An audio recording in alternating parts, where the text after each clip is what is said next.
Good afternoon, ninth graders, going to be 10th graders, and I'm going to be referring to you as 10th graders going into the scheduling process for next year.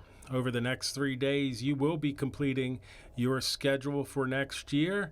You will have opportunities as you go on to potentially change the schedule, but over the next 3 days, we want you to have your questions answered. We want you to have a better idea of the classes that you may want to take. So let's get started. Always reminding you about graduation requirements.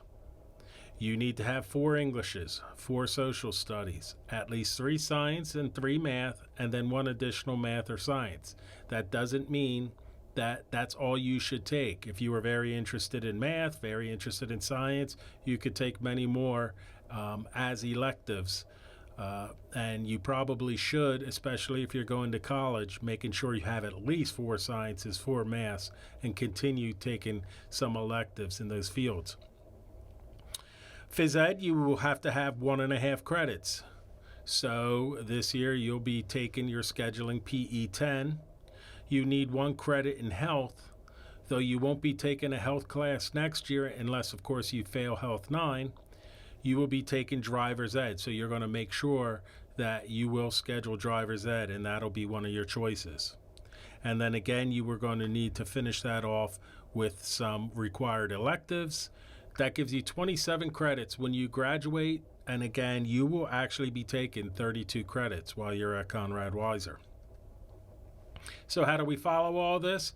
Well, one of these sheets are in your counselor's folder. You have what's called a CUME folder. And in it is this course planning sheet, and the counselor has already your classes from grade 9, and then they'll start working with you as they meet with you regarding your grade 10 classes. So you'll have already scheduled before you met the counselor, and that's where maybe they'll say, well, this doesn't make sense if you're interested in going into this field, or are you sure that's the correct track you're on? So they'll go over all those things with you, but you still will need to, it's extremely helpful for everyone if you get your 8 credits in. So, some graduation requirements that you may or may not know about. Those career assignments that you've been doing in each class, that's part of what's called Act 339. You need to have at least 8 of those career assignments in your Schoology folder to graduate. So please make sure if you do one of those career assignments and the teacher says, okay, do your reflection or however else they're concluding it, that goes into the folder in Schoology. If you ignore doing that and then we get to your senior year and the state looks at it and you've got 3 or 4 even though you've done 20, then that's going to create an issue. So you need to make sure that you get those career portfolio assignments into Schoology. We also have now what's called Act 158 that started with this year's senior class, and this is another act by the state of Pennsylvania, and it is a graduation requirement. You need to have a graduation pathway. Now I'll be creating a video to best explain it. You'll get that in an advisory next week, and we'll do something similar that we're going to do today in terms of getting questions and answered. But there are a number of pathways, and it starts with keystones, your keystone scores. And if your keystone scores are not good enough, they look at different pathways, like do you go to career tech or do you have an IEP? If none of those happen, then there's an assortment of other things that you could possibly do to get that pathway. End story, you are going to need a pathway. We work with you individually to make sure that you have a pathway. And then you need 20 hours of community service at Conrad Weiser. Highly suggest you do not wait till your junior or senior year because you will be busy. You will have jobs. And trying to find time to do community service will get harder and harder. We also suggest you try to reach the 100-hour mark so you get to wear the silver cord at graduation, where approximately 30 to 35% of your other classmates do have those, and it just shows all the parents and all the families there the spirit of Conrad Weiser and how we help the community. So this is just a little cheat sheet, what you're going to have to schedule. You are going to need some type of English 10 class. And now this is the assumption that you passed your English 9 class, or your track is not a different track. So you would typically have an English 10 class, most of you. So whether it's honors, CP, regular, and that would probably been already recommended by your English 9 teacher. No matter which you had, whether it was ag science or earth science, you have to take a biology. The state requires that. So whether that's honors, CP, regular, please make sure you schedule biology. Now, if you want to continue on also with that ag track, we have the topics, current topics in agriculture, which is the second level course after ag science. Highly suggest you take that as an elective as well. So you would sort of double up on the sciences, but you must have the biology. US 2, so whether it's the honors, the CP, or the regular, but you have to have that social studies. Whatever math track you're on, and I'm going to talk about that in a little bit, you have to have your PE 10, you have to have your driver's ed. And then on top of that, you would take your 3 electives. And again, this is assuming you're not taking career tech, which changes your schedule a little bit, and we'll work with you on that with your counselors as well. So I just mentioned we would talk about math. Take a look at the 3 top layers there. You have your concepts track, your college prep track, your honors track. There's also at the bottom left a computer science track. So if you could see most likely and find the math that you took your 9th grade year up top. So typically you would just go straight down and continue to take classes in that line. However, say you were in honors geometry and really struggled. You weren't as sharp as you typically are. You may end up in that Algebra 2 CP class instead of the Algebra 2 honors. That might be the recommendation. If you're in a geometry CP and you've just blown it away and you're just an outstanding math student and super confident, your teacher says, definitely I recommended you, you may end up sliding over to the honors track. And that goes the same way from concepts to college prep or college prep to concepts. So just because you're in one track doesn't necessarily mean you're staying there for your 4 years. But typically students end up doing that. So if you go ahead and take a look, we have 2 new courses which you may not know about because they are new this year. But we'd love, especially college prep students, to eventually get to that pre-calculus college prep and calculus college prep. Now, they don't have the exact rigor of that pre-calculus honors and definitely not the rigor of the AP calculus. However, you will be exposed to the calculus curriculum, and you do get credits through Reading Area Community College or have the opportunity as you advanced through those math classes. You have at your availability the course descriptions that was sent out. One thing I just want to point out as you start scheduling, take a look at under 8153 Architectural Drawing and Design.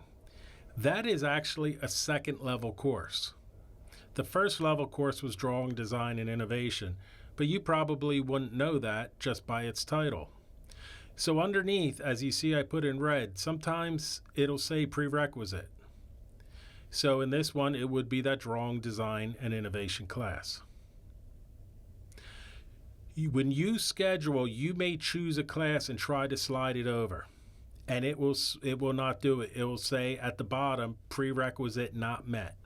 That means you did not take the class that's necessary to be able to take that class.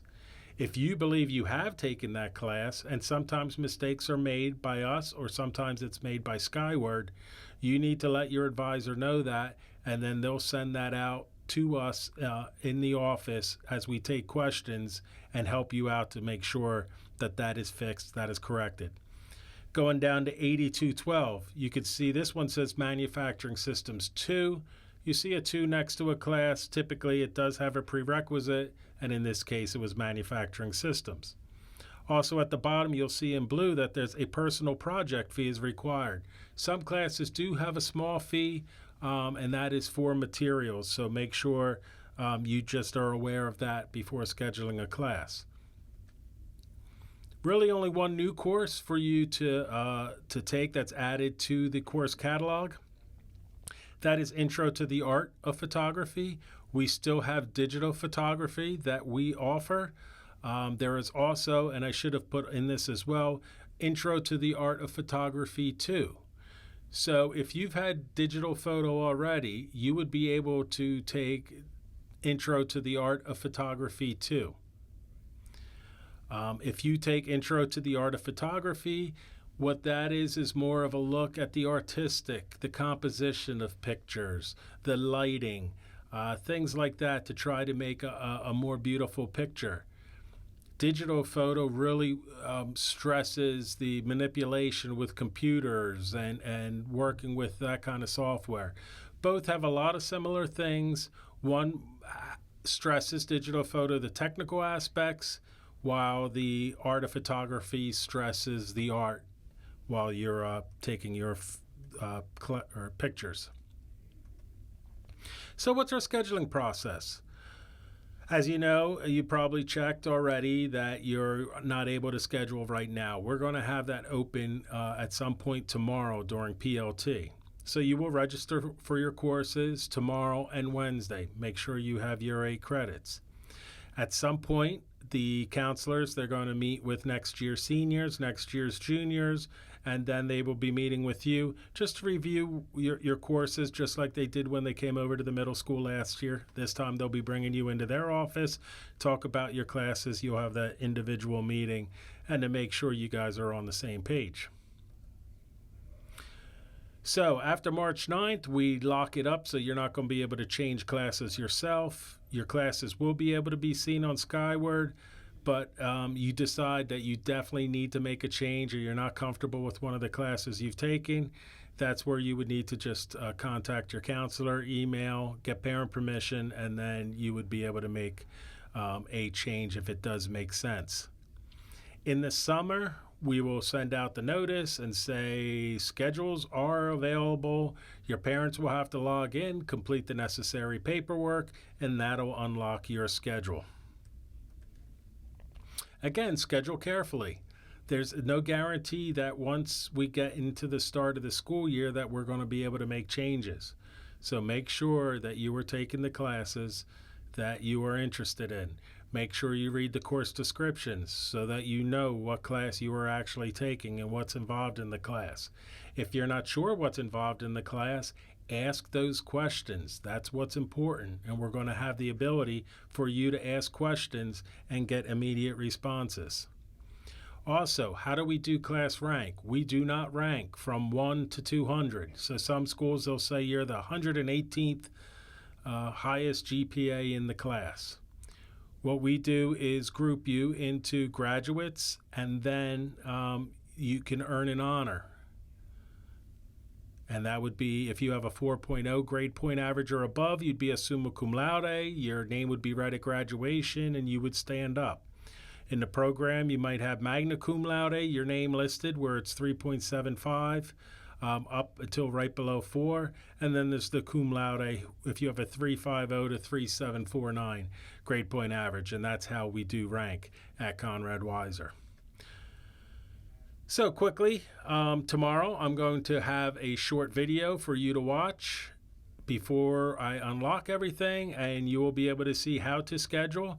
But to give you an idea, you might want to check now. When you go into your page on Skyward, on the left-hand side, there is a button that says Schedule.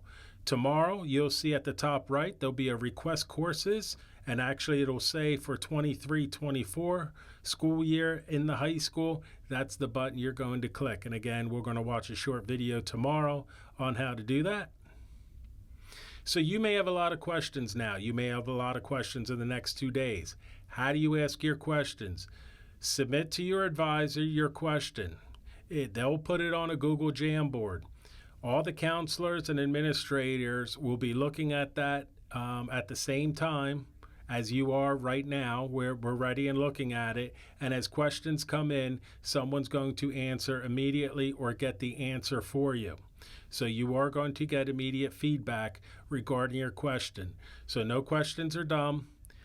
This is your time to ask questions. This way, instead of sending a few counselors around the building to try to answer questions, we can give you immediate feedback. So that ends up our video for today. Again, tomorrow, what we are going to do is have the short video regarding how to schedule. Thanks for your time, and get ready to schedule.